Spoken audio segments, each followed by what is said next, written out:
আসসালামু আলাইকুম গাইস, কেমন আছেন আপনারা সবাই? আপনাদের জন্য আমি আজকে একটা গরুর মাংসর জাল জাল বুনার রেসিপি নিয়ে আসছি। প্রথম দেখুন, এখানে আমি 5-6 চামচের মতন আদা রসুন বাটা দিছি, 1.5 চামচ আমি হলুদ দিছি, আর 1.5 চামচের মতন আমি গুঁড়া মরিচ দিছি, লাল মরিচটা, আর 1.5 চামচ ধনিয়ার গুঁড়া, 1 চামচ গোলমরিচের ফাঁকি, 1 চামচ আমি গরম মশলার গুঁড়া দিছি। এখানে স্বাদ মতো লবণ দিয়ে দিলাম, দিয়ে কিন্তু দেখুন বেশি করে পেঁয়াজ দিয়ে দেবো এখানে আমি। আর এখানে পেঁয়াজটা দিয়া এখন আমি ভালো করে একটু করবো। আর টক দই দিয়ে দিলাম, আধা কাপের 1 কাপের মতন হইব টক দই দিয়ে দিছি। দিয়ে কিন্তু আমি আজকে হাতে মাইখা এই মাংসটা রান্না করবো। তো দেখুন, এদিকে হাতে মাখার আগে আমি অল্প করে কিন্তু তেল দিয়ে নিতেছি। আমি তেল পরে আবার দিব, এই জন্য অল্প দিছি। তো তেলটা দিয়ে এখন আমি হাত দিয়ে ভালো করে কিন্তু দেখুন এই মশলাটি মাইখা নিবো। আর মশলাটা একেবারে হাত দিয়ে একেবারে ভালো করে মাখবো। আর আমি কিন্তু এখানে হাড্ডি গরু মাংস, হাড্ডি চর্বি সহকারে নিছি, মানে সব কিছু সহকারে নিছি।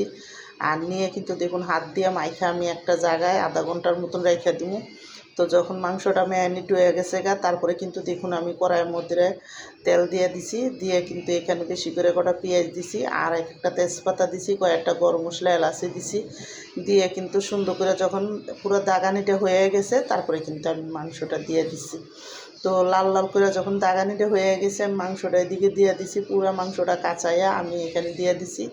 দিয়ে কিন্তু অল্প একটু সুন্দর করে কিন্তু দেখুন মশলার সাথে ভালো করে তেলের সাথে মিলাইয়া তারপরে কিন্তু আমি ডাইকা এই মাংসটা রান্না করবো।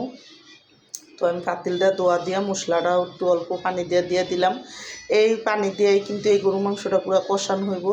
তো দেখুন এদিকে যখন ভালো করে বলকাইছে আমি আবার একটু কষাই দিছি। এবার যখন সুন্দর মতন কষা তেল তেল উঠতে যাব, আমি এখানে কটা আলু দিব, কারণ আমার বাচ্চারা আলু পছন্দ করে, এই জন্য আমি আলু দিছি। তো দিয়ে কিন্তু এখন আলুটা দিয়েও আমি মাংসটা একটু কষাই নেব। তো কষাইয়া তারপরে এখানে পানি দিয়ে দিব। তো আমার এই গরুর মাংসের রেসিপিটা যাদের পছন্দ তারা লাইক সাবস্ক্রাইব দিয়েন, প্লিজ আমার ভিডিওটা বেশি বেশি শেয়ার করে দিয়েন আর সাবস্ক্রাইব করে দিয়েন।